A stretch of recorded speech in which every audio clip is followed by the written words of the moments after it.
ทักทายสบายดีจ้าทุกคนมา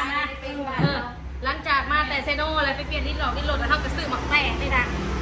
ซื้อหมักแตง20,000 3 หน่วยนี่เอาหน่วยหนึ่งไปใช้เลยมะม่วงนี่ก็20,000พี่น้องซื้อให้ติ๊บน้อย100 ลีลาติ๊บน้อย100 ลีลาฝากกินแม่ก็เลยซื้อให้ซะซื้อไว้ให้ลูกกินพี่น้องมาจ้ากินนะข้าวต้มซื้อมาแต่ตลาดเมื่อกี้นี่ละเด้อพี่น้องเด้อยังมาทันอาบน้ำยังมาทันแต่งโต๊ะจ้ามากินข้าวต้มก่อนจ้ารู้สึกอยากรู้สึกอยากก็เลยซื้อกินจ้ามาเด้อกระปุกเป็นเพชรเด็ดน้องเด้อ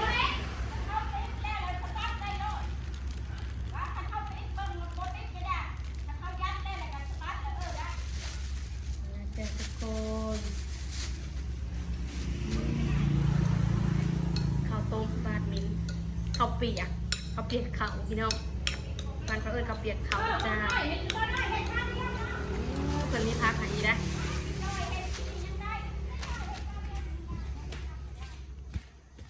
มาเด้อพี่น้องเด้อมากินข้าวต้มน้ำมิ้นเด้อมาจ้าราคาFโกโกโนFนะFเครื่องมาพี่น้องก็เป็นยังกับกระดุมนี่กระดุมเวลาเอาหนุ่มส่งเลยมันเลิกนะ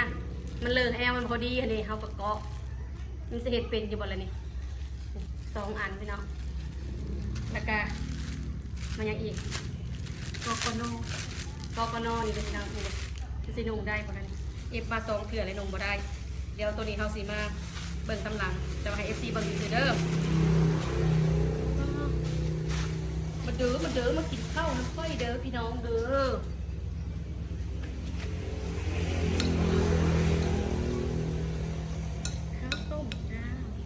มันเย็นละแซ่บโอ้คนมีผักสลัดอยู่ไปเอาผักสลัดมากินกันด้วยพี่น้องอากาศครึมๆนะพี่น้องเด้ออากาศครึมๆคือฝนสิตกนี่พอได้พักสลัดพอซื้อมาเมื่อก่อนเลยอยู่หัวหนึ่งก็เลยเอามากินกับต้มข้าวเปียกข้าวแซ่บนะพี่น้องเด้อเด้อมาเด้อ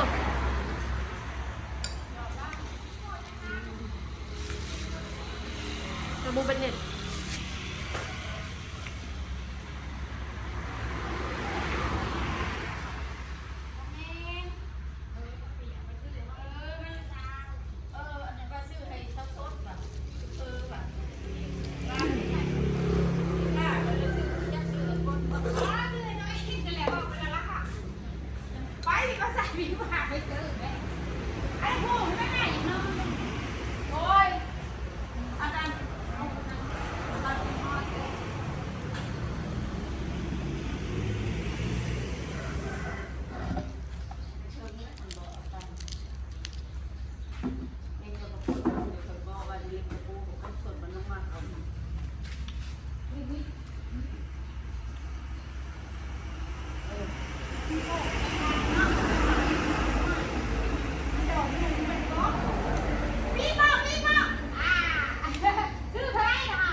กี่เลย2 ล้าน รู้อีกเราให้แล้วไปเปลี่ยนหมอไฟรู้3 แสนรู้จุดๆแล้ว ตอนนั้นยังโอนยังหายตลาดอยู่ อย่าได้นำคุ้มมาหมดมือหนาเนาะโอ้ได้เป็นเลยจ้า อ้าวโทรศัพท์กินใจจ้าโอ้ยเบื่อ จ้าโทรศัพท์นี่ให้จุด ตาโลดเลือดสงสัย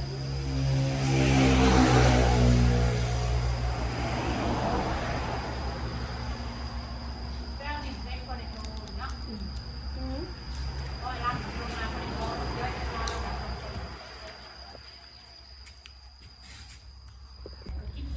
มาพี่น้องมาความบ่เห็นค่ะนะกล้องหลังก็เลยเปลี่ยนเป็นกล้องหน้าบ้า เจ้าน น้ำติ่งในเชียวน้ำนี่สิให้เอาลงช่องตู้โลดแยกไปให้เขาเอาขึ้นเขาลงรถที่นี่แล้วก็เป็นยังเลยติ่ง มาพี่น้อง งั้นไปเปิดน้องคุณพี่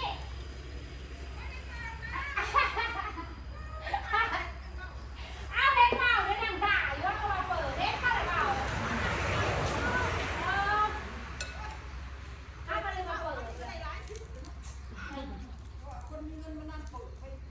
ตอนนี้คือการเนี่ยเขาเป็นลุงน้องเขาจริงเลยนะสบายบอกเขาค่ะเดี๋ยวเปิดคือไว้เก็บสู้แบบนี้ ข้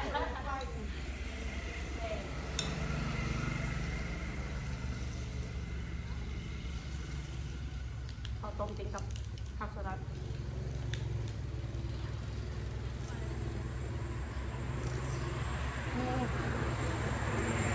พากันไปไหน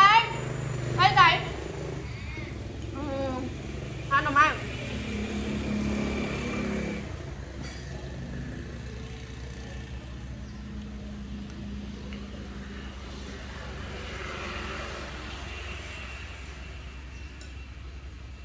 คนสิจบ เฮ็ดออกอะไรอีกอ่ะเฮ็ด เวลาซื้อโทรศัพท์มือสองก่อนจะโทรไปจ้ะ เอาของน้ำขิมกระล่านปลายหนึ่ง โอ้ยเงินปอกพ่อเงินเขาบริใจสดบ้านกี่แค่สิกินยังมีบุมีเงินเลยที่ซื้อมา7-8 แสนนี่แล้วบริเรือซื้อกินเอาเบอร์ไปให้เขาหน่อยใส่หน่อยเลย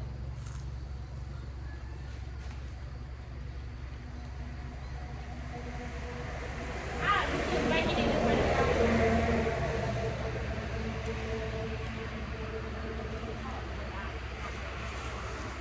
พูดแบบเกาะ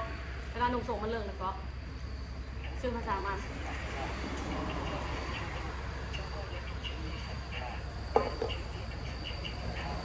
คุณจะแม่สื่อ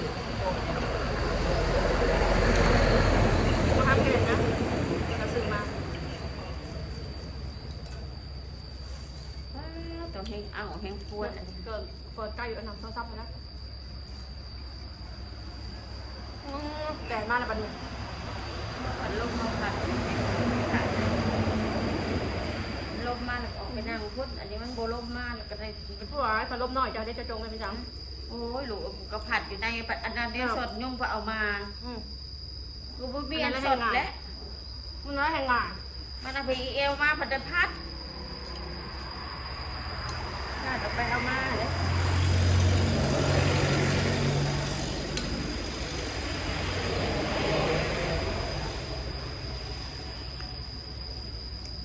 พอลมแดงจ้ะเนาะคือว่าประผัดนี่อ้าวก็ยังบ่ได้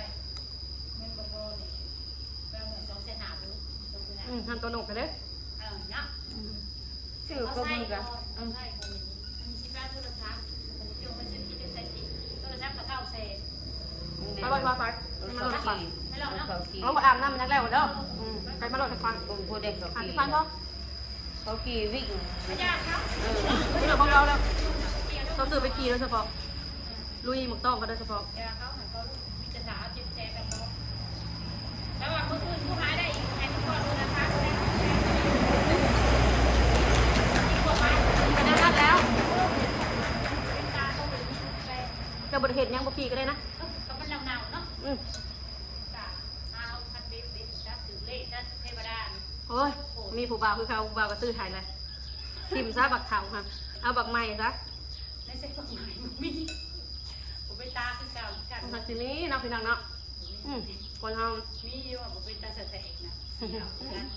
ยวเลย เอาหยอกตอนนัดจะไปทำเด้อ กันแล้วได้จัง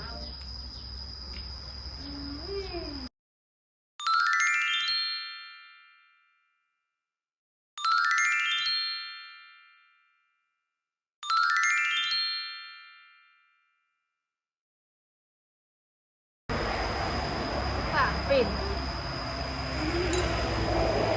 พระเจ้าได้ยังแต่เราพกไปพกมา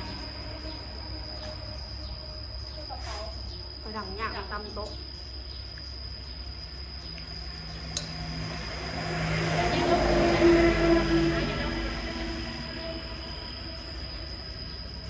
ห้าจี้ที่ว่ามีมือสองเนาะที่ใหม่ๆเนี่ย น้ำมันยังไม่เอาจะเอิญเนาะ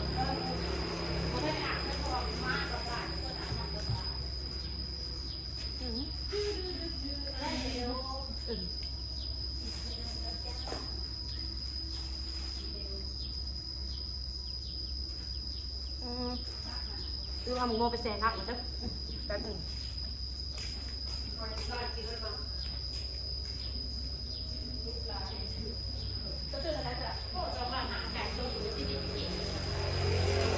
เนี่ยพี่เขาอีก800,000มือนะต่อมาเปลี่ยนสายแล้วเปลี่ยนอันน้ำมันเครื่อง4 ล้านสดๆโหลดทันครับ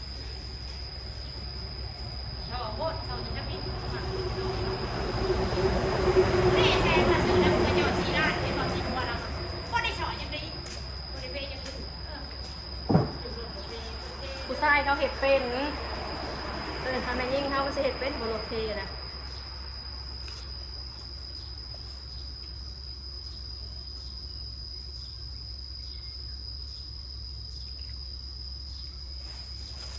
เอาแบบเอามือถือเนาะ อะไรนะเนาะ ฮะ อะไร จะหาสิไปพันบ่ ก็ถือเลย มันถือก็เลยซื้อมานุ่มเอาเป็นแม่บาง หนึ่งมา10 ครั้งมีจะโตเท่าไหร่ ๆถูกร้านได้ท บริษัทเขานี่นะ ำนุ่มได้ยุเอาวะเอา บ่มักสีขาว เอามาสิ สั่งในไซบินในตลาดก็ได้เดี๋ยวนี้ บ่ได้อยู่เอา10,000เก้าเฮ้ยเอาตัวไหนเอาที่เท้าค่ะเจ้าเอาที่เท้าซะ เป็นบ่ ปันกันไปดอกมี เบิดละสีนี่ค่ะ มีหาโตมาแล้วเด้เขาก็เอา3จากกัน1กันได้เด้ซื้อสนิทมาเปลี่ยน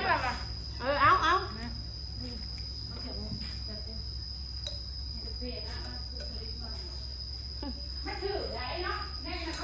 มีตัวสีสันกับว่าน้องมาต้องตัวสีฟ้าน้อง สีดำสีดินสีฟ้าสีฟีกโอ้ย เอางั้นเราสุ่มมาให้เราสุ่มมาให้เขาหนุ่มไปแล้วนะทางในไม่เคยเห็นหรอก นี่จะบ่าวแล้วเห็นเนาะ ตัวเองนี่แหละเห็นมันหัดมันขับมันเลิกเนาะอิ่มแล้วพี่น้อง